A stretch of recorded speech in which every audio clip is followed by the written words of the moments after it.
Bueno, ya está todo pronto, así que empezamos. Yo creo que nosotros muchas veces, nosotros digo los analistas, tomamos cosas que dijeron Freud y Lacan a nivel generalizado, como si esa generalización implicara a todos. O sea, sabemos que la clínica es del orden de lo singular, podemos hacer una generalización a partir de una serie de conocimientos, pero también está la universalización. Nosotros tomamos elementos que dijeron Freud y lo universalizamos a todos. Por ejemplo, centra Lacan la ética del psicoanálisis en la consecuencia, en ser consecuentes con el deseo. Dice Lacan que la ética del psicoanálisis, o sea, todo aquello que dirige nuestro trabajo, es ser consecuentes con el deseo. Lo planteo porque nosotros estuvimos trabajando que este tipo de generalización en relación a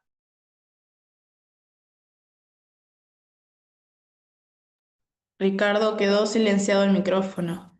Algo pasó.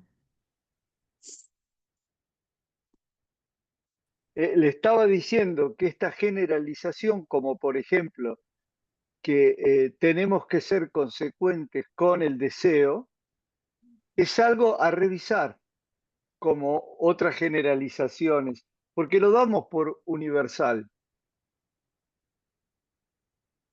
¿Es que todos podemos ser consecuentes con el deseo? En lo singular sabemos que hay variaciones, pero en relación a hombre y mujer, ¿es lo mismo decirle a un hombre que a una mujer que tiene que ser consecuentes con el deseo? Y además, si los que dirigimos la clínica para trabajar con alguien, tenemos que dejar de lado lo que sabemos. Dentro de lo que sabemos no está el hecho de que sabemos que no es lo mismo para un hombre que para una mujer sostener el deseo. Bueno, eso es lo que ahora, este, eso es lo que ahora, a partir de ahora vamos a trabajar con ustedes, porque me parece que es bien, no se puede universalizar esta ética sin poder plantear las diferencias que hay para un hombre y una mujer sostener su deseo. Así que le doy la palabra a Camila para que empecemos lo que le vamos a plantear. Bueno, muchas gracias. Un gusto, como siempre.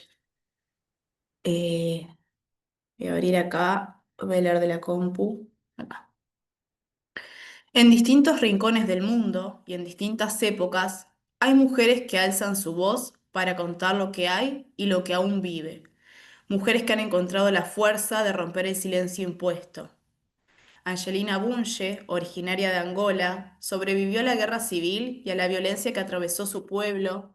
Su testimonio denuncia no solo las heridas visibles, sino también las que quedan inscritas en la intimidad de quienes sobreviven, especialmente en las mujeres, convertidas muchas veces en botín de guerra.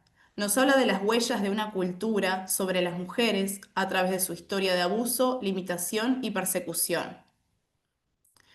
Waris Dirie, nacida en Somalia, sufrió la ablación, perdón, ese lapsus, del clítoris a los 5 años, una práctica que bajo la apariencia de tradición marca el cuerpo femenino con dolor y sometimiento, borrando el derecho al placer y el consentimiento. Desde el mundo de la moda y la militancia internacional, convirtió su historia en una lucha global contra la ablación genital femenina. Respecto a esto, le compartimos algunos datos recopilados de UNICEF. La prevalencia global es que hay más de 230 millones de niñas y mujeres vivas hoy día que han sido sometidas a la mutilación genital femenina. África representa la mayor proporción de ese total, con más de 144 millones de casos, seguidas de Asia con más de 80 millones y más de 6 millones en Oriente Medio. El riesgo actual es que se estima que este año 4,3 millones de niñas corren el riesgo de sufrir la mutilación genital femenina. Si las tendencias actuales continúan, para 2030 aproximadamente 86 millones de niñas de todo el mundo podrían ser sometidas a esta práctica. Esta práctica tiene una edad promedio que en la mitad de los países con datos disponibles, la mayoría de estas niñas sufren esta mutilación antes de los 5 años. En países como Chad, Egipto, República Centroafricana y Somalia, al menos el 80% de las niñas son mutiladas entre los 5 y los 14 años. En cuanto a las consecuencias, la ablación del clítoris tiene consecuencias físicas y psicológicas graves, incluyendo hemorragias, infecciones, infertilidad, complicaciones en el parto y trastornos psicológicos. Continuando con algunas mujeres que han alzado su voz, retomamos. Malala Yousafzai en Pakistán desafió un régimen que prohibía a las niñas ir a la escuela. A los 15 años recibió un disparo en la cabeza por defender su derecho a la educación. Su prevalencia y activismo la convirtieron en un símbolo contemporáneo de resistencia y en la ganadora más joven del Premio Nobel de la Paz. Mucho antes de ellas, en el siglo XVI, Sor Juana Inés de la Cruz reclamó para sí el derecho a leer, a escribir y a pensar, en un tiempo en que el saber era un territorio vedado a las mujeres. Desde un convento en México, defendió la voz femenina frente a un orden que buscaba silenciarla. Sus historias, aunque separadas por siglos y por geografías, comparten una misma trama: la lucha contra las formas de opresión que pretenden decidir sobre el cuerpo, la palabra y el destino de las mujeres. Desde el psicoanálisis, estas voces nos interpelan. Nos llevan a pensar cómo las marcas de la violencia se inscriben en el cuerpo y en el discurso, y cómo ese decir puede abrir nuevos lugares de existencia en el lazo social. A continuación, les compartiremos un fragmento de una entrevista donde la angoleña antes mencionada, Angelina, cuenta sobre su cultura, el lugar de las mujeres y las vivencias propias. Voy a pasar a reproducirles el audio de estos fragmentos. Si algo entienden que después no se escucha bien o demás, al final, cuando se abra el intercambio, lo revisamos juntos. Las huellas que dejó Angola son varias, muchas de ellas físicas y las otras obviamente internas, que son las más difíciles, como yo digo, como cuando uno quiere comparar una situación de violencia. No, esas son las huellas en el alma y físicamente. Lo primero que pensábamos nosotros es si íbamos a despertar al día siguiente. Claro, Sí, era el día a día. Claro, los sueños eran cortos, más allá que yo siempre en esa etapa de mi vida, yo deposité mucho mi mirada hacia el futuro a través de los libros que leía en la escuela, los libros de lectura, principalmente el libro de portugués, por la ilustración, por lo que enseñaba y todo eso. Yo veía como un mundo distinto dentro de ese libro, un mundo distinto de ese que me tocó vivir a mí. O sea, que había felicidad en algún lado del mundo. Era como un escape. Claro, y entonces para mí era como una inspiración. A los 13, 14 años te terminas casando con el hombre. Sabemos que sufriste abusos por parte del primo de tu padre, Núñez, y, en realidad lo que más duda nos da es, sentías miedo de contarlo en la aldea, entonces, por todo lo que acabas de decir. Sí, el miedo estaba aquí, justamente, que si yo hubiera comentado a mi madre, que me podría escuchar sin pegarme, mi madre a la vez, porque no se podía callar ese tipo de situación.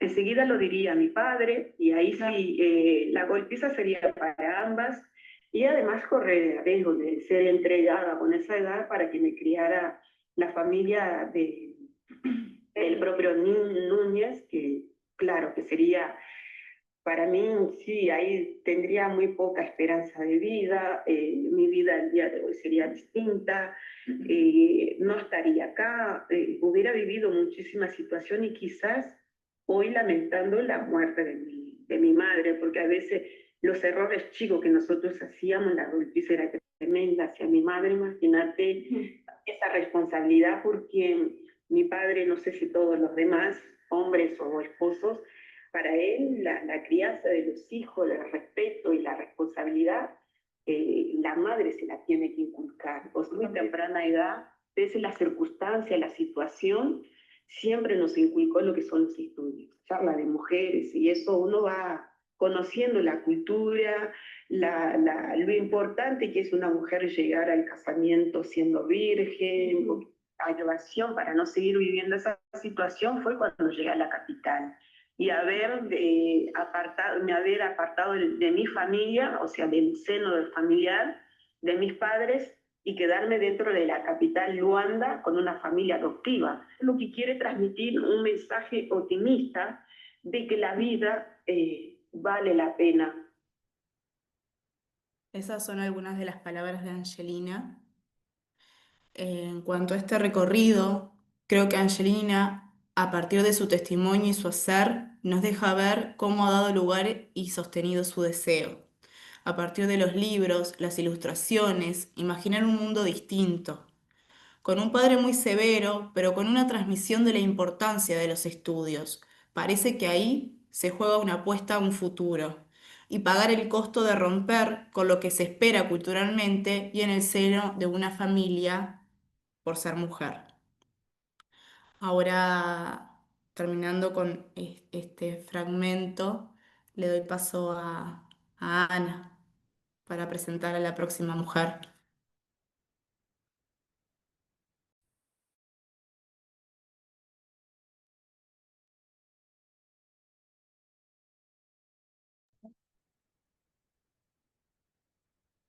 Camila, una pregunta.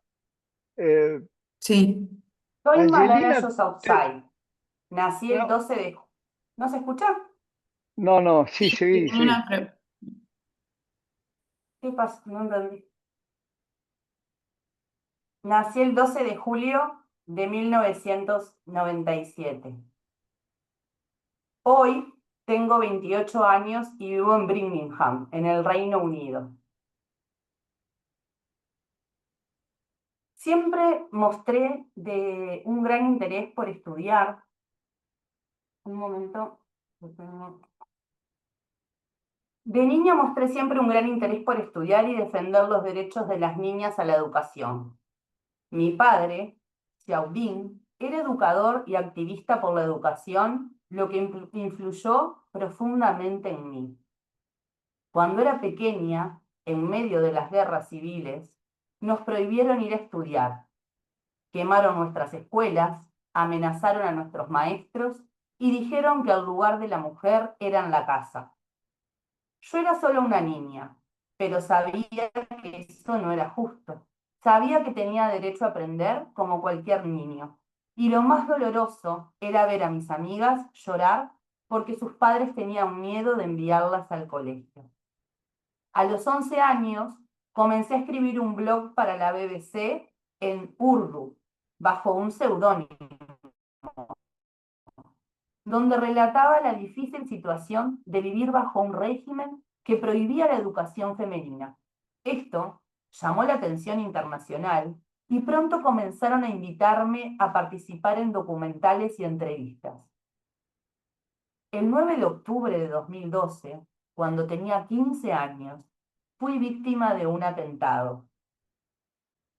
Cuando un hombre armado subió a mi autobús escolar y frente a mis compañeros me disparó en la cabeza. Fui trasladada al Reino Unido para recibir tratamiento y me recuperé con éxito. Ya en ese país pude continuar con mi activismo, pero desde el exilio. En 2014, a los 17 años, me convertí en la persona más joven en recibir el Premio Nobel de la Paz. Hoy les quiero contar cómo es vivir en mi país siendo niña y mujer. En muchas zonas rurales de Afganistán y Pakistán existen prácticas tradicionales que limitan el rol de la mujer. Por ejemplo, matrimonios forzados, se recluye a las niñas y mujeres dentro del hogar, se nos controla la vestimenta. En esas regiones, las niñas y mujeres tienen prohibido asistir a la escuela o a la universidad, trabajar fuera del hogar o circular libremente sin un tutor masculino. Estamos obligadas a usar burka o hijab en público y no podemos ir a parques, gimnasios y lugares públicos recreativos. No podemos acceder a la salud si no estamos acompañadas de un tutor hombre.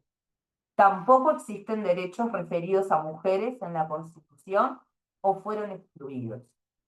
Para controlarnos, han utilizado diversos métodos de represión severa. Si infringimos las leyes o simplemente reclamamos por nuestros derechos, estas medidas van desde restricciones sociales hasta castigos físicos y detenciones arbitrarias. Muchas mujeres han sido arrestadas por intentar asistir a la escuela, protestar pacíficamente, trabajar fuera del hogar o no usar la vestimenta exigida.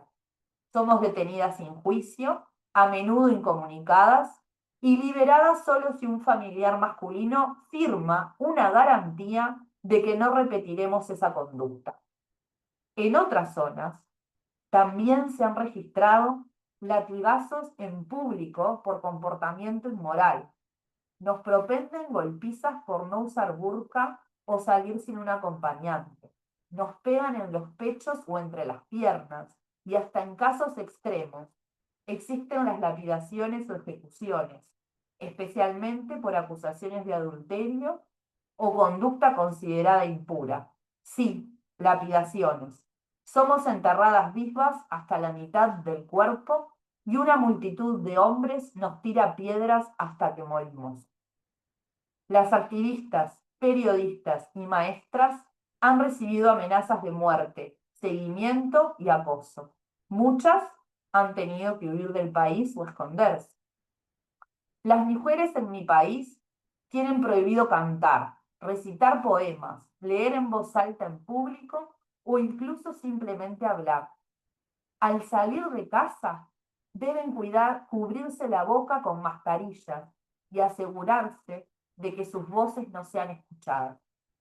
Hoy, muchos años después de mi atentado, veo que en Afganistán las niñas están viviendo lo mismo o incluso peor. Es como si quisieran borrar a las mujeres de la sociedad. Negar la educación a las mujeres es negarles el futuro, es negar el progreso de toda una nación. Ahora, esas era un recopilado de palabras de Malala en distintos discursos que nos dejó. ¿Cómo se jugó el sostén del deseo en Malala? Pensar cómo Malala sostuvo su deseo, entiendo, implica ubicarla en un más allá de lo escolar, en un más allá de su lucha por el deseo a estudiar, para situarla en relación con la causa que la sostuvo como sujeto deseante frente al otro.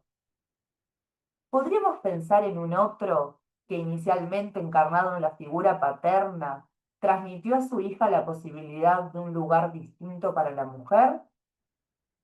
¿Podríamos pensar que a partir de este punto de identificación, Malala pudo reescribir su propio deseo? Los actos de los gobernantes de su país y de gran parte de la sociedad buscaron reducirla al silencio, borrándola como sujeto. Sin embargo, su respuesta fue sostener la palabra como modo de hacer existir el deseo.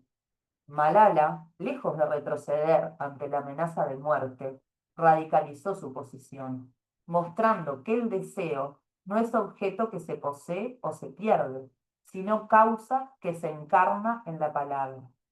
La fuerza de su testimonio se encuentra precisamente en que su decir no remite a un interés individual, sino a una causa que la excede. En este punto, Malala no se ubica como sujeto que interpela al otro social y político, sosteniendo un deseo que no se deja capturar por el goce mortífero de la prohibición? Acá.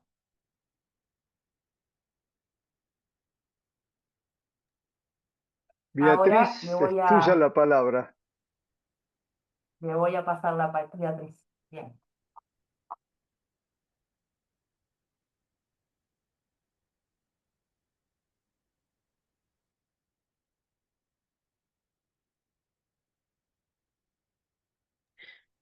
Beatriz, está apagado tu micrófono, no te escuchamos.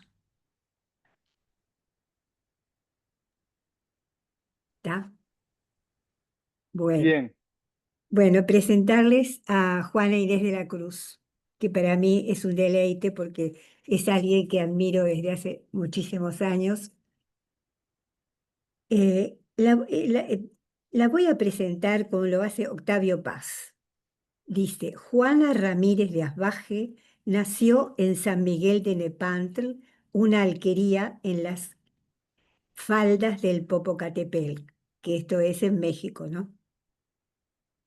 Nací, dice en un romance, donde los rayos solares me mirasen de hito en hito, no viscos como a otras partes.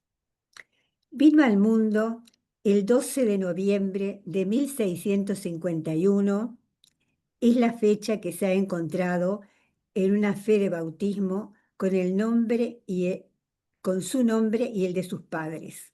Pedro Manuel de Asbaje y Vargas Machuca, padre; Isabel Ramírez de Santillana, madre. Sus padrinos de bautismo fueron los tíos maternos Miguel Ramírez de Santillana, que la madre, ¿no? Perdón, son los padrinos. Miguel Ramírez y Beatriz Ramírez. A sus 3 años aprendió a leer y a escribir con su hermana mayor. Vivió en Nepal hasta alrededor de los 8 o 9 años, que va a vivir a México con sus abuelos maternos, y así pudo disfrutar de la importante biblioteca de su abuelo.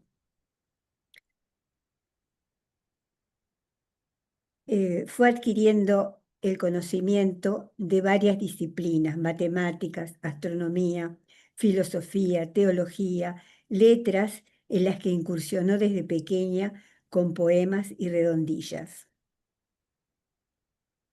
Ella, ya a los 8 o 9 años, pidió a su madre que le permitiera cortarse los cabellos y vestirse de varón para poder ir a la universidad. Y la madre le cambia, no acepta a la madre de ninguna manera, y lo cambia por mandarla a México, a la casa de sus propios padres, o sea, de los abuelos de Juana, como un gran cambio que podría satisfacer a la chica. Y allí, como les comenté, va adquiriendo varias disciplinas: matemáticas, astronomía, filosofía, teología, letras, en las que incursionó desde pequeña con poemas y redondillas. De jovencita fue invitada como dama de compañía de la virreina María Luisa, esposa del virrey Antonio Sebastián de Toledo, marqués de Mancera. Durante el tiempo en la corte tuvieron una relación muy estrecha con la virreina. El virrey también le tomó afecto, más que nada admiración, por su conocimiento de tantas disciplinas, al punto que reunió a sabios, matemáticos, astrónomos, gente erudita en filosofía y letras, quienes le hicieron preguntas y pruebas a las que respondió con mucho acierto y propiedad. Me disculpan porque este no es el trabajo. Bueno, no importa, se los digo en... Bueno,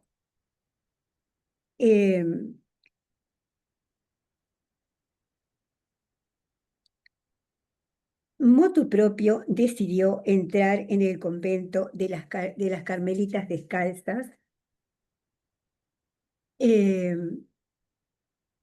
donde no pudo seguir porque su salud no le permitía los sacrificios que le pedían en la congregación. Al tiempo probó de nuevo de hacer los votos en el convento de San Jerónimo, donde vivió hasta su muerte en 1695, a los 44 o 47 años, según nos rijamos por las distintas fe de bautismo que se encontraron. Al entrar al convento fue nombrada ecónoma o administradora hoy en día por sus conocimientos en matemática. Allí vivió muchos años entregada a las tareas del convento como a su dedicación hacia las letras y la escritura. Paulatinamente fue creciendo su biblioteca, la que llegó a tener 4.000 volúmenes. Tenía muchas personas que la admiraban, del clero, de las letras, de la aristocracia, personas que viajaban a España con cierta frecuencia, quienes le traían libros como regalo. Parte 2. En 1691 escribe una carta a Vieites, un obispo portugués de la Catedral de Puebla, que hacía 40 años había emitido un discurso sobre la fineza en el amor de Cristo, desde el púlpito, que Juana quiso responder en lo que llamó carta atenagórica. Es decir, ella, después de 40 años de haberse conocido ese sermón, está escrito, por supuesto, y ella lo lee, lo estudia y disiente con este obispo y le manda una carta diciéndole que el discurso se trata sobre la fineza en el amor de Cristo. Y ella disiente de lo que dice este hombre y después que manda esta carta que ella le llama atenagórica, es decir, digna de Atena, recibe la respuesta de Sor Filotea de la Cruz, que en realidad es el seudónimo del clérigo que había pronunciado aquel discurso. A su vez, ella responde en la famosa carta Respuesta a Sor Filotea. Esta conducta rebelde no fue soportada por la Inquisición. La amonestaron severamente y le prohibieron ocuparse de otras tareas que no sean las religiosas y las propias de su sexo.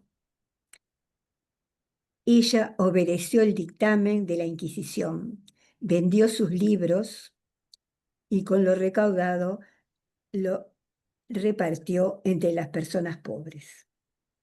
Su celda, que había sido visitada permanentemente, se vio vacía. Su correspondencia, que era bastante frondosa en la época, se cortó de su parte. Aún seguía recibiendo cartas, pero muchas no las abría para no desobedecer las órdenes de la Santa Inquisición. Trató de dedicarse solamente a sus tareas piadosas, a la religión y a la fe. Ella solía decir que se parecía a Santa Catalina de Alejandría y de alguna manera a Santa Juana de Orleans,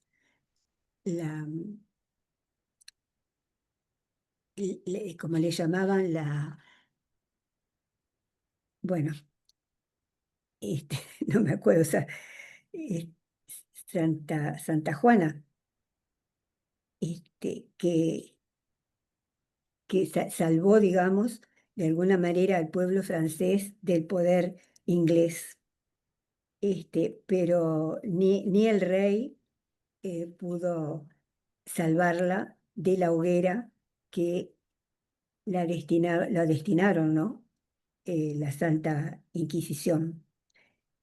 Lo mismo pasó con Santa Catalina de Alejandría, que se le había ocurrido estudiar y tratar de concientizar a todo el pueblo sobre el cristianismo, y había conseguido que muchas personas se hicieran cristianas. El poder no lo soportó y la decapitaron después de haberla sometido a dolores y castigos terribles. En el caso de Juana, nuestra Juana Inés de la Cruz, algún año más tarde eh, de este castigo tan doloroso para ella, de no poder escribir, no poder leer, que era realmente su deseo, algún año más tarde invade una epidemia de tifus en el convento. Ella piadosamente atiende a sus hermanas, por lo que adquiere la enfermedad y poco tiempo después muere.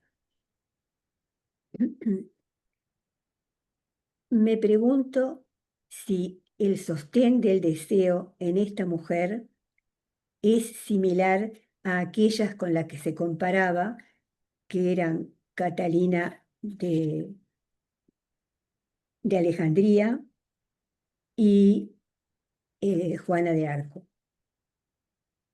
Las dos murieron, como ya les comenté, a partir de la fuerza y de la institución cristiana. Cristiana no, perdón, porque Santa Catalina era de la fuerza romana y Juana de Arco de las fuerzas cristianas. Entonces, mi pregunta va por ahí. ¿Todas estas mujeres cumplieron con su deseo o no?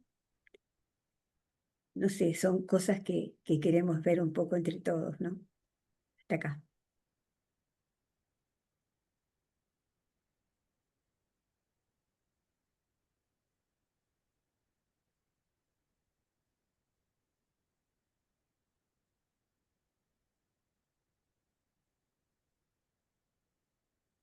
Yo voy a tomar esto por otro lado, que nos va a llevar también a lo que las colegas recién plantearon. Freud plantea en el inicio de su obra, en los 3 ensayos, que si la mujer estaba castrada, era por una creencia infantil de que todos los seres tienen pene, lo que comúnmente se llamó la premisa universal del pene. Lo que no dice Freud es que esa observación sobre el reconocimiento infantil de quién tiene y no tiene pene no es debido a la falta de conocimiento de los niños, tampoco a lo que se percibe, sino a cómo entiende, cómo lee lo que es diferente. Porque no es el falo o su ausencia lo que constituye el principio generador de esta visión del mundo, sino que es esta visión del mundo la que está organizada por las razones sociales que conocemos, puede instituir el falo erguido en símbolo de la virilidad, en principio de la diferencia entre los sexos. Sabemos, porque ya lo hemos planteado en reuniones anteriores, que el hombre, el macho, es un ser particular que se ve como universal. Inclusive de hombre viene de homo, que era el que salía del humus, que no es ni hombre ni mujer. Era un ser viviente, según los latinos, o como decían los hebreos, el Adamá, que era la tierra, producía un Adam, con M al final, un Adam. Adam, ¿qué era? Era un ser viviente. Entonces el hombre se ve como ser universal, que tiene el monopolio de hecho y de derecho de lo humano, es decir, de lo universal, y que se halla socialmente facultado para sentirse portador de la forma completa de la condición humana. Si tomamos esta apreciación, nos tenemos que preguntar si no estamos legitimando una relación de dominio inscribiéndola en lo biológico, lo que no es otra cosa que una construcción social biologizada, porque el sexismo es un esencialismo igual que el racismo étnico clasista y busca atribuir diferencias sociales históricamente construidas a una naturaleza biológica que funciona como una esencia de donde se deducen, pero de modo implacable, todos los actos de la existencia de unos y de otros.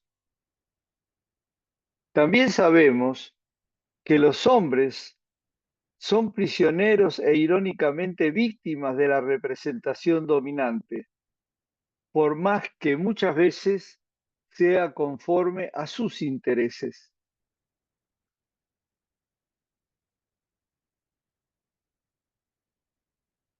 Y de lo que se considera natural y de las expectativas de uno en relación al otro integrante de la pareja, pasamos a lo que es insoportable y a la violencia que generan los movimientos en los lugares establecidos, principalmente los de la mujer. Cuando la mujer se mueve de cierto lugar, aparece lo insoportable y la violencia. Yo escucho tanto en lo que planteó Camila, Ana o Beatriz, mujeres que con su movimiento atrajeron sobre sí la violencia de los hombres, porque esos que ocupaban el lugar de jueces de las actitudes de la mujer eran hombres. Entonces, si la castración no está del lado de lo biológico, ¿dónde la ubicamos? Porque sabemos que la mujer no está biológicamente castrada, aunque aún muchas de ellas se vean así por el contexto social en que han nacido. También que una mujer puede desear, y lo hace. Donde está una diferencia muy importante de la mujer con el hombre, está en lo que llamamos el sostén del deseo.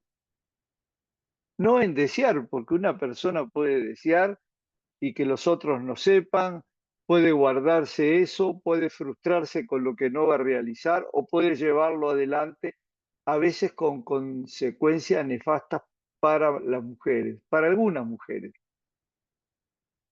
Pero digamos que la diferencia importante está en el sostén del deseo. Eso que Lacan decía era la ética del psicoanálisis. Porque además del conflicto interno, que todos, y acá hablo universalmente, los hablantes seres, se produce por tener un deseo, hay un conflicto interno, ahí donde puede surgir un obstáculo para la realización del mismo, la mujer, además, tiene que lidiar con lo que quiere la sociedad para ella y esto mediatizado por su familia. Sabemos que en las familias, aunque sean muy diversas, hay diferentes funciones en los padres o los que ocupan el lugar de ellos. Es importante entender que en la mayoría de las sociedades se ha dado al hombre la función de ser el jefe de la familia, pero no solamente el jefe de la familia, que más o menos maneja lo que pasa con sus hijos y con su esposa. El pater familias también pasa a ser un hombre que transmite lo que quiere la sociedad en relación a sus hijas mujeres. Entonces, ningún padre puede estar más allá del deseo de la mujer, sino de alguna manera intentando castrarla cuando ella asoma en querer realizarlo. O sea, hay castración de la mujer en ese sentido. No va a poder mantener el deseo si éste asoma, si éste se muestra, si éste efectivamente la mujer lo sostiene.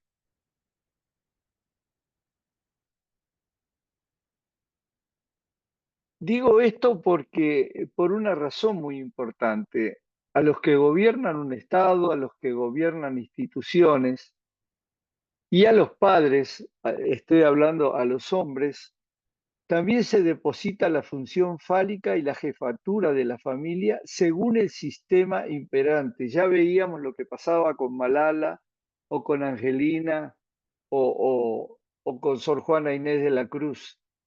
Y esto va a tener consecuencias poco deseables. Allí donde puede ejercer un poder confundiendo el mandato que está transmitiendo, lo que mucho está emparentado y amparado por las leyes vigentes y por la moral de muchas costumbres. Los distintos mandatos hacia el hombre pueden llegar a ubicarlo como un tirano doméstico en relación a su familia. Claro está que esto depende de su personalidad. Y así llegamos donde en primera instancia aparece la negación del deseo de su hija, que se aplica para la mujer en el tiempo en que verbaliza lo que quiere para sí. Esto es muy importante. Y nos preguntamos, ¿y el deseo de la mujer no importaba? ¿Aún no importa? Sí que importa. Tanto que ni se quiere saber de él. Y esto en gran parte de la población mundial. ¿Cómo no ver en esta situación de sumisión una gran violencia, multiplicada por quien luego las deflora y otra vez sin tomar en cuenta sus verdaderos deseos? Ustedes saben que en muchas sociedades hoy en día, virginidad y defloramiento son vividos como parte de la dominación masculina de las mujeres.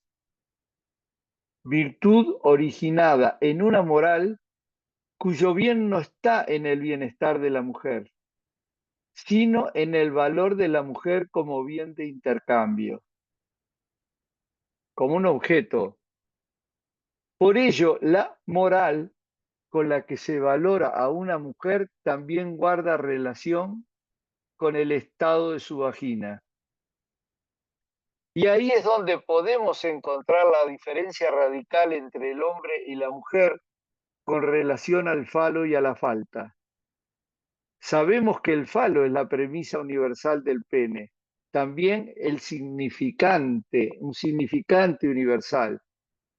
Pero tenemos que destacar que además, y por su eficacia, es la creación de la existencia de la falta, allí donde no la había. Esto que muchos se olvidan o no quieren reconocer, dado que lo mismo que sitúa al falo como premisa universal, sitúa universalmente la falta fálica. Por ello que comenzamos por la de la castración, puede conducirnos a otras faltas y agujeros. Lo planteo de esta manera. Aceptamos tanto la primacía del falo como la primacía de la falta.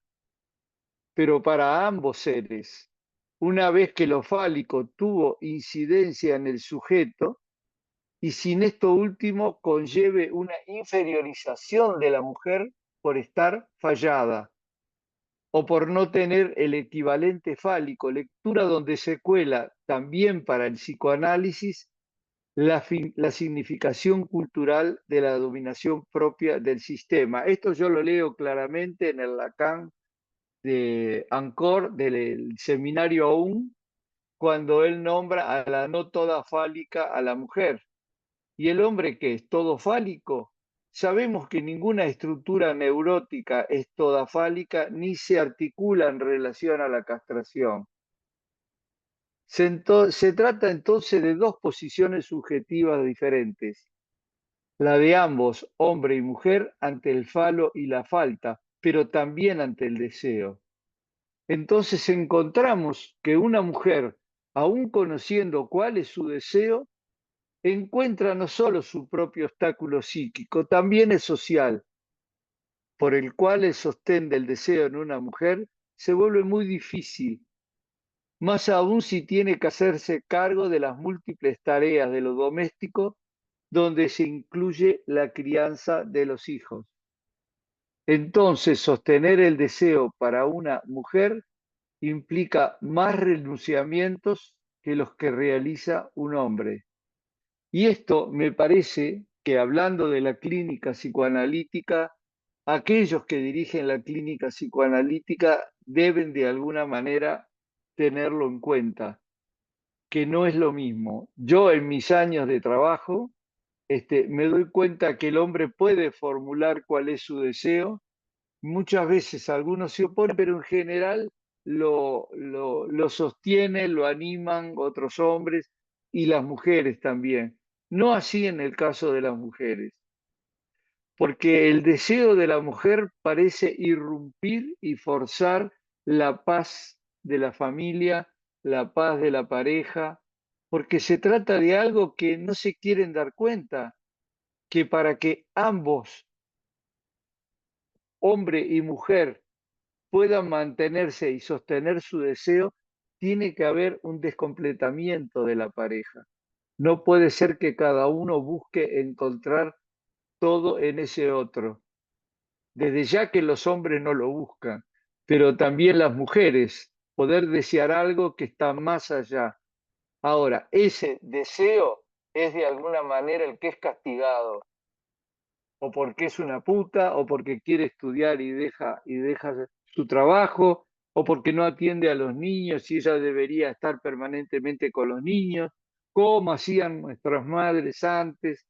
Y eso es una forma de castración para que no puedan sostener el deseo, muchas de las cuales lo callan, no lo plantean, ¿no? Y después, en esa posición sacrificial, aparece cuando le dicen a los hijos, si no hubiera sido por ustedes, yo hubiera podido estudiar tal cosa que me gustaría, o trabajar en tal lado que me habían invitado. Bueno, hasta acá vamos a discutir.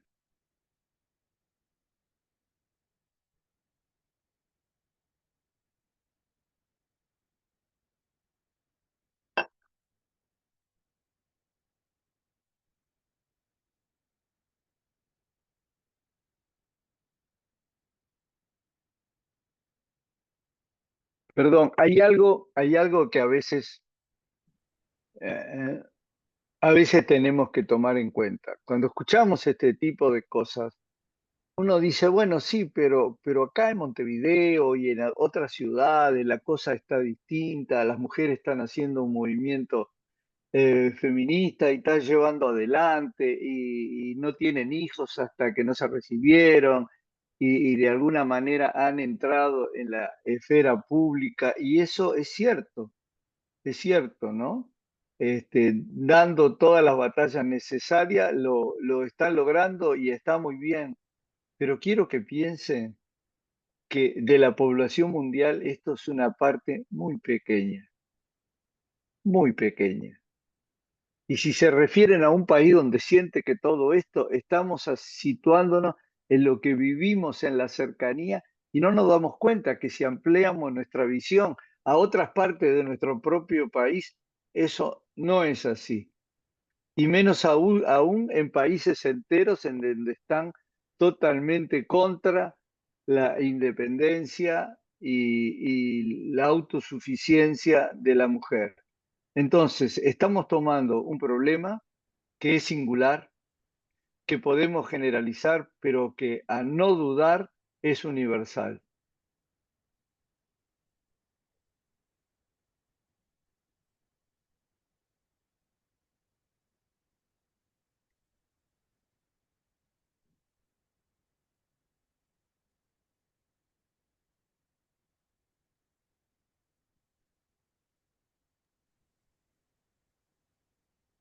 Yo me quedé pensando,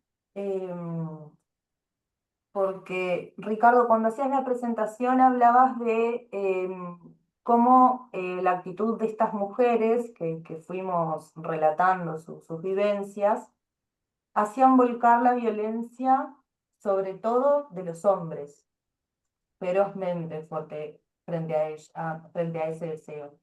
Ahora, también la violencia de las propias mujeres muchas veces se vuelca. ¿Sí? Y en eso yo me pregunto, porque está la ley del patriarca de la familia, pero ¿qué lugar ocupa la ley materna?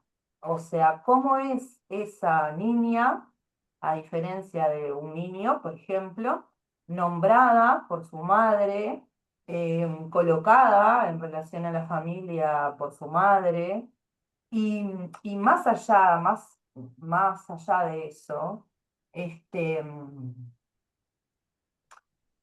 cómo hay un discurso milenario que precede también esta función materna y paterna, quien sea que la lleve adelante, que hace también, independientemente de lo biológico, determinar un lugar bien distinto para poder recorrer el deseo en un hombre que en una mujer. A mí me parece eh, esto que tú traes en relación a la teoría freudiana, impresionante de poderlo trabajar, de poderlo pensar. También los entiendo tanto a Sor Juana, a Freud, ¿no? Como personas de su época. Entonces, que hoy estemos pudiendo ver estas diferencias, metiéndonos con la teoría y pudiendo pensar en relación al futuro, no, me parece muy bueno y bueno, por ahí va lo que me había quedado pensando por ahora. Sí, hay distintos niveles donde puede haber un crecimiento y otra visión. Pero a mí lo que me sorprendió de lo que hablaron ustedes es que lo que planteó Beatriz se trataba de una mujer del siglo XVII y lo que plantearon ustedes se estaba hablando del siglo XXI y era Ahora, igual, en distintos lugares. Ricardo, Sí, no, que además, claro, tal vez digamos en Occidente tendemos a pensar de que hay una igualdad, etcétera, etcétera, que tampoco están así. no, Se ve a veces en pequeños detalles, lo encontramos en la clínica, por ejemplo, una paciente de que ella en este momento logró sortear eso, pero los padres no la dejaban estudiar porque decían que ella, la tarea de ella era estar en la casa, y estoy hablando de una mujer de 32 años. Después ella logró inscribirse en una facultad, seguir los estudios y ahí va, pero no nos tenemos que olvidar que hace históricamente relativamente poco en España, durante el franquismo, la mujer no tenía derechos. O sea, directamente para vender inclusive una propiedad, un bien dotal, no ganancial, dotal, o sea que una parte de la herencia que esa mujer recibió, si ella lo quería vender, tenía que tener la autorización del esposo.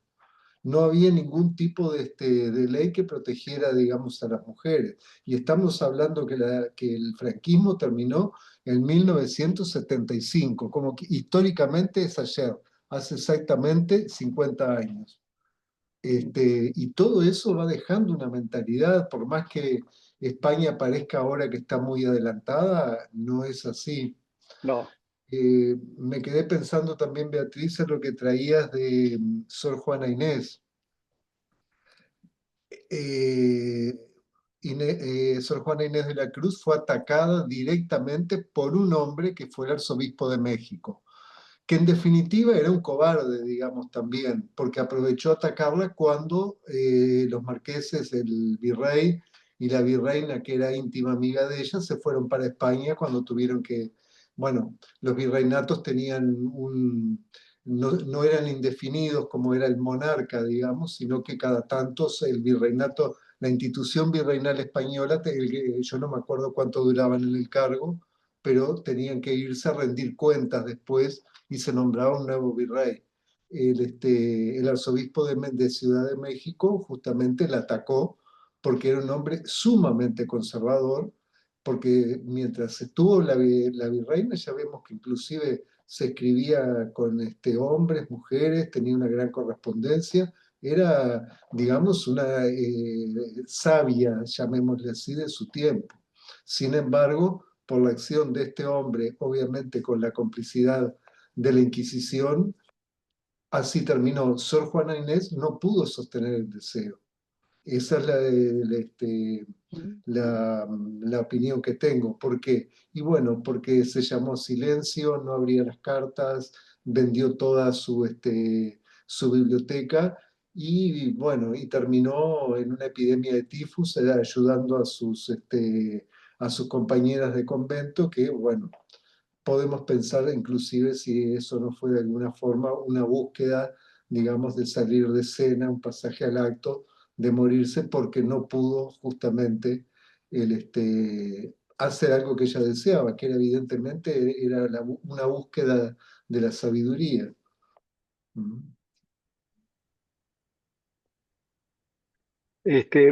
Borges, Jorge Luis, decía en relación a los cuentos que hacía que a él le parecía que los cuentos había que ubicarlos en otro lado y tiempo atrás, para que fueran más aceptados y la gente pudiera de alguna manera sentir que no los implicaba. Era como los cuentos de antes que decía, había una vez en cierto lugar que no era preciso, hace muchos años, en un nombre, y ahí pasaba de todo en los cuentos infantiles. Es cierto, nosotros nos decimos, bueno, sí, no, pero ahora no está pasando todo esto. Estamos hablando de Sor Juana Inés de la Cruz, pero ¿por qué no hablamos de Madame Pelicot? ¿Por qué no hablamos de Madame Pelicot? Que el año pasado termina el juicio porque su marido durante 10 años la drogó e invitaba a hombres para que la violaran. ¿Cómo se puede hacer eso en una sociedad que de alguna manera, sin incitar a estos actos perversos, psicopáticos, como de alguna manera no estuviera esto sosteniendo que no hay que habérselas con el deseo de la mujer, que los hombres lo pasan mejor sin que la mujer desee? Entonces, ¿qué usan? Utilizan el cuerpo. Esto fue el año pasado, y en un lugar que todavía creo que es Occidente, que es Francia, de gente que trabajaba en París y que estaba pasando sus años de jubilación en una ciudad cercana a la Costa Azul. ¿Cómo reaparece esto? ¿Cómo tanta gente se ve involucrada y nadie denuncia nada? Ni los hijos, ni los nietos, ni los vecinos, ni los hombres que participaban, ni siquiera la familia de los hombres que participaban, que iban de noche a acostarse con una mujer drogada.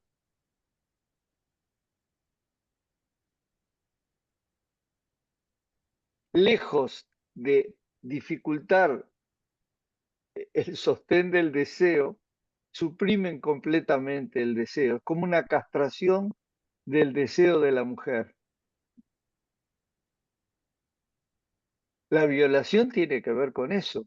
Se juega a que el deseo de la mujer no esté presente. No es solamente con Pelicot, es actualmente con este grupo de hombres que toman a una mujer o la drogan o la llevan engañada y hacen una violación colectiva. ¿Por qué? ¿Por qué es tan peligroso el deseo de una mujer?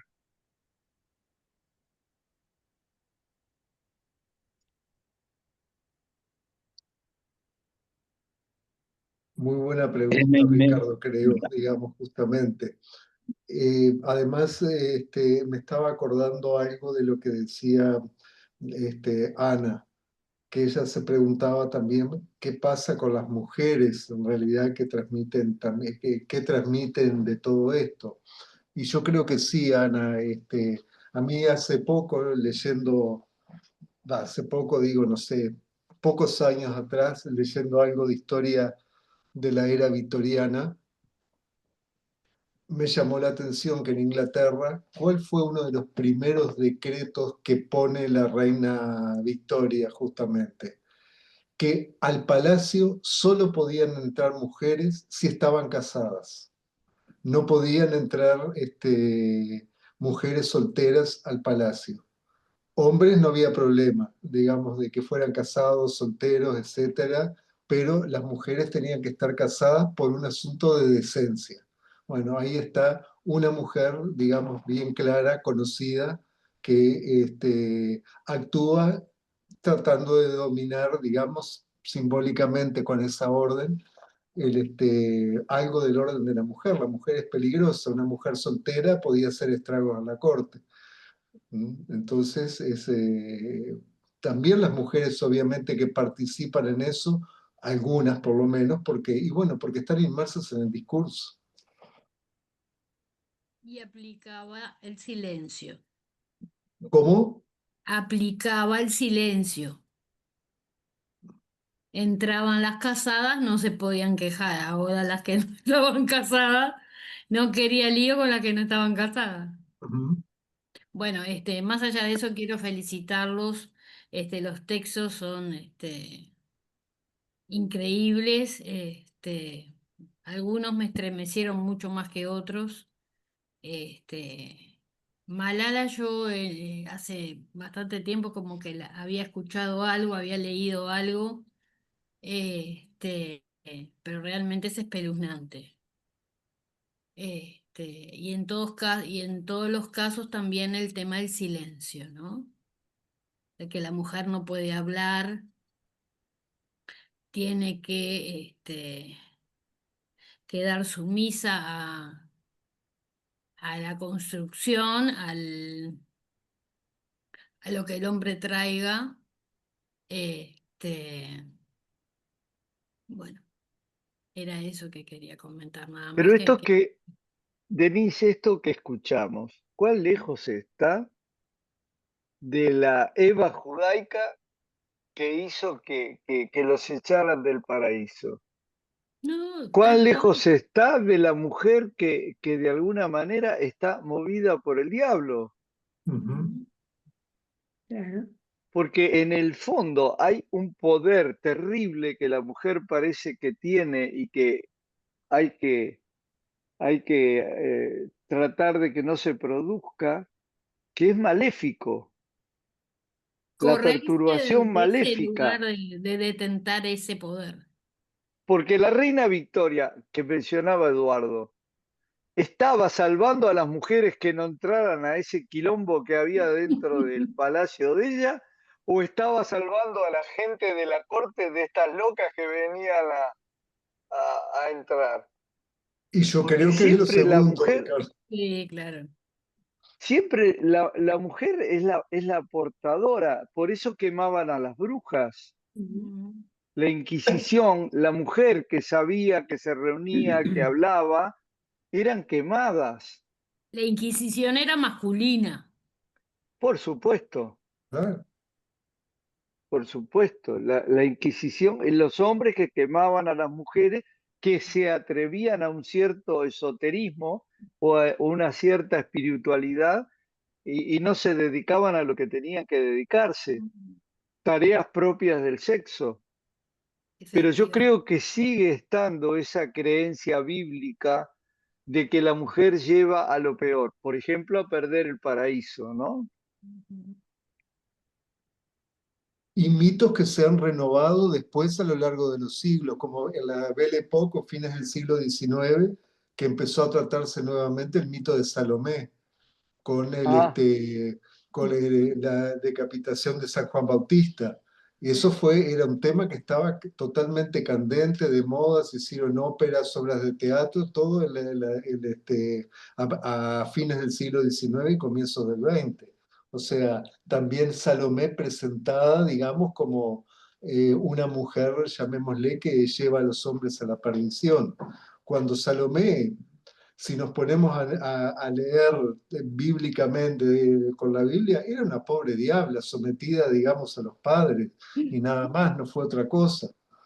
O sea, cumplía con todas las expectativas de alguna manera de obedecer a los padres. Todo eso evidentemente fue un invento posterior del siglo XIX, pero el hecho es que siempre la mujer está vista como algo pecaminoso, como algo que pierde a los hombres justamente, o que lleva a los hombres a la perdición. Pero eso Eduardo, es desde los ojos de la mujer o de los hombres. ¿Cómo, perdón? Ese lugar pecaminoso, ¿es desde la mirada de las mujeres o de los hombres? Bueno, ahí tendríamos que ver, digamos, que supuestamente los hombres se lo atribuyen a las mujeres. ¿No? Porque eso es lo mismo de, y claro, ¿y cómo no la van a tocar si mira la minifalda que tiene? Tal Exacto, cual, Mm. tal cual. ¿No? Es exactamente, lo ahí está. mismo. La versión sí, moderna de eso, exactamente. pero esas son interpretaciones basadas en lo cultural de Ujú. cada una de las épocas y de cada uno de los lugares, porque esto de Salomé es claramente un cuento que dice tengan cuidado, los hombres pierden la cabeza por una mujer. Mm. Claro. Hay un tango de Gardel, ¿ustedes recuerdan por una cabeza?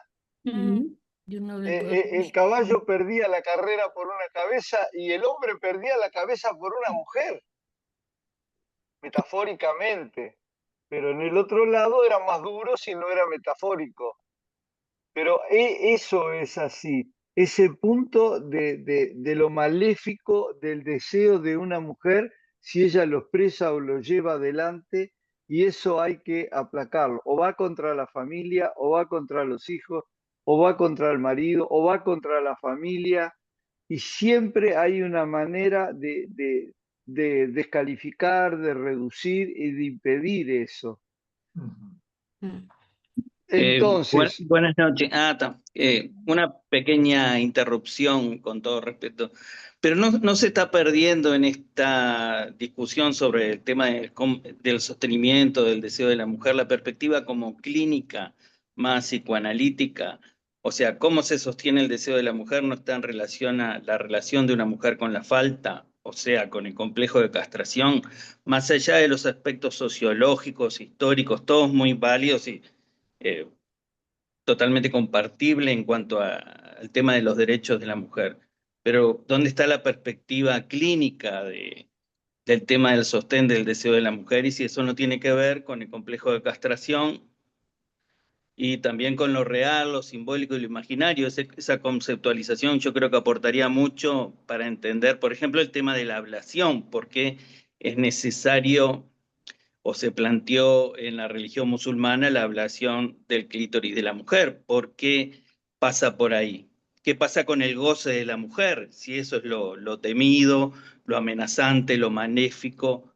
Bueno, porque no es fálico, no es un goce fálico, entonces hay que limitarlo. Me parece que habría que indagar más por ese lado. ¿sí? Totalmente. Ahora, es cierto que ser hombre tampoco es fácil sostener el deseo. No es un problema de las mujeres el sostén del deseo, es también de los hombres. Les recuerdo aquel trabajo de Freud, Los que fracasan al triunfar, que eran todos hombres, da ejemplo de una serie de hombres, y esos hombres, llegado el momento en que van a acceder a lograr lo que quiere, se derrumban, Mm. dejan caer el deseo. El deseo, por la característica que tiene, crea un conflicto interno para el hombre y para la mujer, un conflicto interno, donde está todo aquello que le dice que no va, está en condiciones de mantenerlo, que eso no está bien que lo haga, que él no es o ella no es suficiente para eso. Ahí el super yo da una buena mano. Ahora, cuando uno trabaja clínicamente con un hombre o con una mujer, de alguna manera el analista tiene que hacer algo con esas perturbaciones que hacen que el hombre, conociendo su deseo, o la mujer, conociendo su deseo, no lo puedan sostener, aunque signifique tocar diferentes cosas en relación al hombre y a la mujer. Yo me parece que el analista tiene que estar advertido de eso, de cómo va a trabajar eso que aparece en la clínica como el deseo para que el otro se pueda batir contra sus propios demonios, además de con aquello que lo rodea, más en el caso de las mujeres. Entonces, no es lo mismo para una mujer que para un hombre con poder lograr la premisa que Lacan plantea de ser consecuentes con su deseo. En lo que planteó Beatriz y habló también Eduardo, yo sentía que ella, Sor Juana Inés de la Cruz, deja caer todo aquello, vende sus libros, se dedica a otra cosa, porque lo que estaba en juego, ya lo sabía, era su vida, como lo supo Malala y como lo supo Angelina, de la cual nosotros conocemos porque vive en Uruguay y ha dado entrevistas en la televisión uruguaya. Todas ellas, en relación a eso, dicen que corría peligro su vida. El correr peligro su vida, el que esté en juego su existencia, no es exactamente igual en un hombre y una mujer, salvo algunos deseos de algunos hombres. Pero yo creo que se define en la posición que toma el analista en relación a esto. O sea, el analista para poder producir con el otro lo que es el deseo, pero también para actuar en aquello que caiga. Una de las cosas que trae la clínica lacaniana es cómo Lacan se jugó en relación a sus analizantes para, de alguna manera, en el tiempo que ellos no podían, sostener su deseo hasta que ellos lo pudieran llevar adelante. Y eso me parece que es una diferencia de la clínica lacaniana de otras clínicas psicoanalíticas. ¿En qué medida un analista está realmente entendiendo que una vez que un analizante plantea cuál es su deseo o que se produce en el curso del análisis, ahí empiezan otras dificultades? Ni hablar en el caso de las mujeres, aún otras. Pero bueno, y eso es lo que uno tiene que sostener, que no es solamente una cuestión de la castración inicial. La mujer no está castrada. Se lo hicieron creer y Freud ayudó bastante en relación a eso. Todavía me acuerdo de la princesa Marie Bonaparte, analizante de Freud. O sea, Freud le decía que la mujer gozaba por la vagina y ella no tenía buen goce a través de la vagina, placer sexual no lo tenía, y empiezan a ver que no lo tenía porque el clítoris estaba en ella muy separado del ingreso, en la vulva muy separado del ingreso de la vagina. Y esta paciente de Freud, en análisis con Freud, se hace 3 operaciones en el clítoris para que de alguna manera le acerquen el clítoris a la entrada de la vagina. Entonces, hay desconocimiento, pero también está todo ese peso social, porque Eduardo decía de la reina Victoria y la cultura de Freud era la cultura victoriana. Él fue criado en esa cultura. Entonces, primero que nada, un analista tiene que plantearse si está de acuerdo con esto o no. si hay diferencias entre el hombre y la mujer en aquello que la ética del psicoanálisis propone y después ver cómo puede moverse en relación a eso, siempre en un nivel de análisis, pero también esto implica la transferencia entre el analizante o el analizante con el analista. Y lo que nosotros veíamos en los casos que conocemos, unos cuantos de análisis que dirigía Lacan, cómo él estaba jugado con los analizantes para en el momento que ellos dejaban caer su deseo, él sostenerlo. Y eso me parece importante, hasta que los otros pudieran llevarlo a cabo. Yo creo que si de algo sirve esto que nosotros estamos planteando en interrogantes clínicas es para estar advertidos de que esto pasa. Después cada uno verá lo que hace, pero estamos advertidos.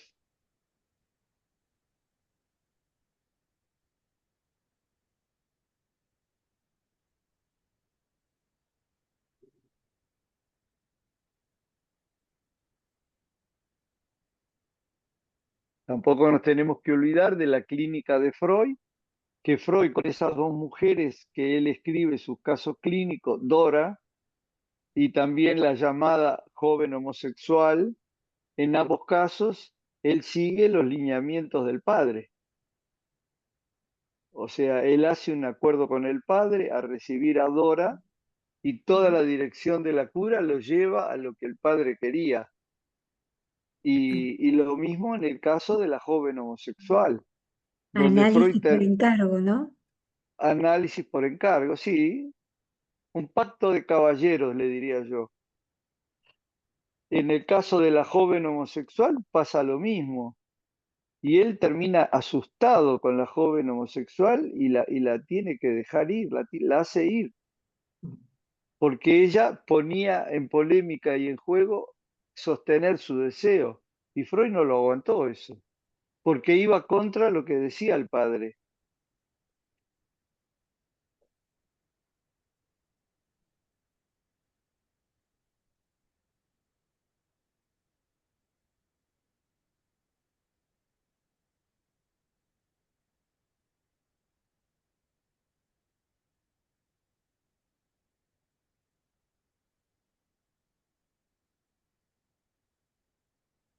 ¿Qué más se les ocurre?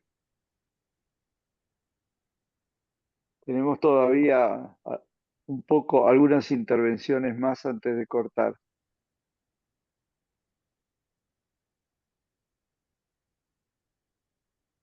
En esto nomás agregar un comentario, si bien en esto que se planteaba, bueno, claramente para cada sujeto, sea hombre o mujer, hay dificultades para eh, tener un deseo y mucho más sostenerlo, sí creo que en esto de poder ver, ¿no? Lo que planteamos al comienzo del encuentro, no importa la geografía, la época, hay algo que se sostiene y se repite y tiene que ver con, bueno, entender que hay algo muy disruptivo en el deseo de la mujer y creo que eso sí es una diferencia a la hora de tratar de dar lugar o sostener el deseo en los hombres, en esa universalización que se planteaba entonces. Entiendo que la castración no se puede jugar de igual manera en unos que en otros. Por eso me parece que está apuesta a repensar, a revisar, a preguntarnos, ¿no? Sobre algunas cuestiones teóricas planteadas, es realmente de mucha potencia, porque se está planteando, bueno, cómo se juega la castración a la mujer. Esa relación, como, ¿no? Los textos que conocemos en eso incompleto, fallado, ¿no? Que viene mal mal armado, digamos, no le falta. Eh, y pensaba, mientras escuchaba como los comentarios, en esto, bueno, la clínica, ¿no?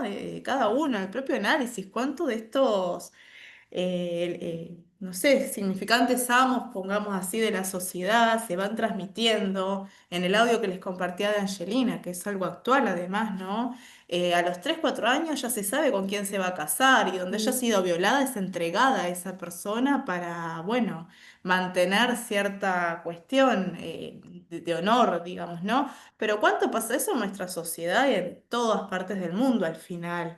Eh, Se habrá escuchado esto, ¿no?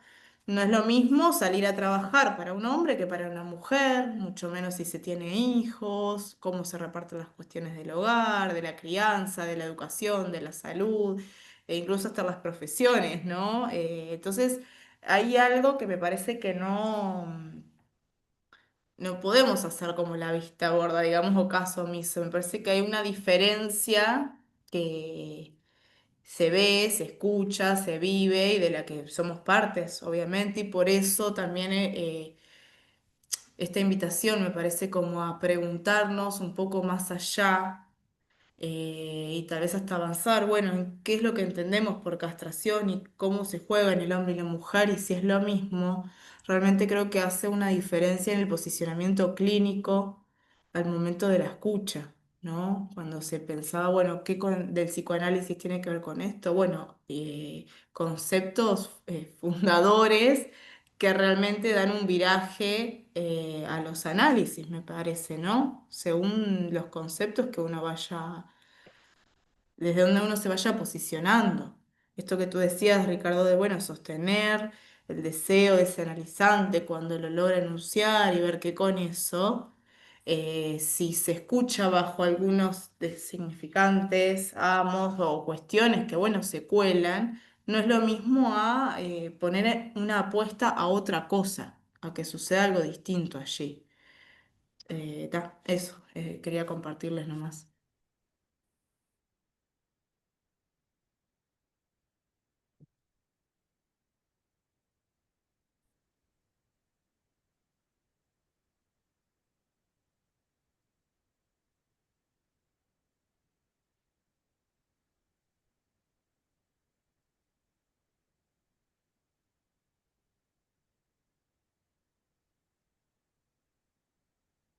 Bueno, entonces cerramos así la reunión de hoy. Nos vemos la próxima vez que los convoquemos, si es que podemos adelantar en algo más. Y les agradecemos la presencia para poder sostener esta conversación. Nos vemos. Nos vemos, muchas Chao. Chao, gracias. gracias. Pasen Chao, bien. Chao, chao, chao. chao. Muchas gracias.